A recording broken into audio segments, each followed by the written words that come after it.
बापाचे रूप राक्षसासारखं, अल्पवयीन मुलीवर अत्याचार।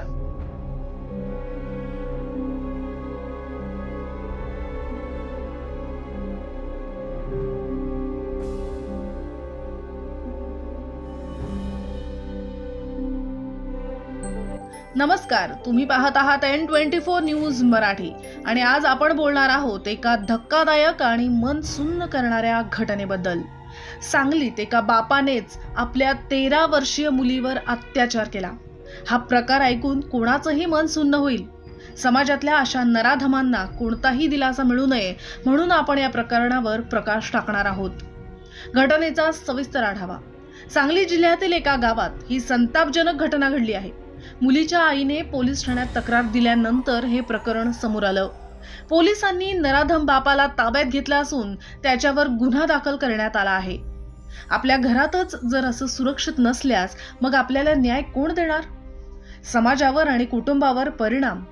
अशा घटनांमुळे समाजात भीती आणि असुरक्षितता वाढते।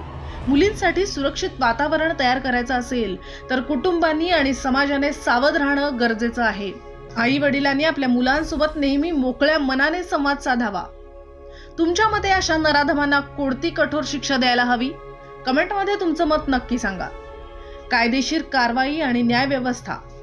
पोलिसांनी IPCच्या कठोर कलमांखाली गुन्हा नोंदवला आहे। पोस्को कायद्याअंतर्गत आरोपीला शिक्षा होण्याची शक्यता आहे। महाराष्ट्र सरकार आणि महिला सुरक्षेसाठी कार्यरत संघटनांनी या घटनेची दखल घ्यावी। न्याय मिळेपर्यंत आपण शांत बसणार नाही। ही घटना आपल्या समाजासाठी मोठी जागृतीची घंटा आहे। आपल्याला आपल्या मुलांच्या सुरक्षिततेसाठी अधिक सतर्क व्हावं लागेल। अशा अपराधांना कठोर शिक्षा व्हायलाच हवी। जर तुम्ही अशा कोणत्याही अन्यायाला बळी पडले असाल किंवा कुठेही अन्याय होताना पाहत असाल तर त्वरित पोलिसांना माहिती द्या। तुम्हाला या घटनेविषयी काय वाटतं? सरकारने अधिक कठोर पावलं उचलावीत का? कमेंटमध्ये तुमचं मत सांगा आणि अशा बातम्या वेळेवर मिळवण्यासाठी N24 न्यूज मराठीला सबस्क्राईब करा आणि हा व्हिडिओ शेअर करून लोकांपर्यंत पोहोचवा। सतर्क रहा, सुरक्षित रहा।